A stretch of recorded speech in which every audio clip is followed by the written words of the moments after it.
কিছু একটা হঠাৎ করে শুরু করা এবং কোনো একটা জিনিসে হঠাৎ করে প্রবেশ করা। আমি যদি বলি করোনার সময় আমি হঠাৎ করে কন্টেন্ট ক্রিয়েশন যাত্রায় প্রবেশ করলাম। করোনার সময় আমি হঠাৎ করে নতুন একটা ব্যবসা শুরু করলাম। বন্ধুদের সাহায্য করতে করতে হঠাৎ করে আমি টিচিং প্রফেশনে জড়িয়ে পড়লাম। এই ধরনের বাক্যগুলোকে যখন আমরা ইংলিশ করতে যাব খুবই সুন্দরভাবে শুরু করতে পারি স্টাম্বল ইনটু দিয়ে। যখনই আপনি ভাববেন যে কোনো কিছু অপ্রত্যাশিতভাবে শুরু হয়ে যাচ্ছে বা হঠাৎ করে শুরু হয়ে যাচ্ছে, আপনি সেন্টেন্সগুলোকে শুরু করবেন স্টাম্বল ইনটু দিয়ে। তাহলে চলুন শুরু করে দেই। করোনার সময় আমি হঠাৎ করে কন্টেন্ট ক্রিয়েশন যাত্রায় প্রবেশ করলাম।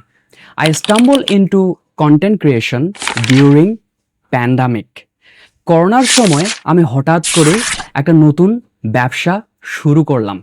I stumble into a business during pandemic. আমি বন্ধুদের সাহায্য করতে করতেই হঠাৎ করে টিচিং প্রফেশনে জড়িয়ে পড়লাম। I stumble into teaching while helping my friends.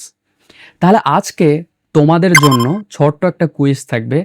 আমি হঠাৎ করে আমার সফলতা লাভ করলাম ছোট শখগুলোর মাধ্যমে।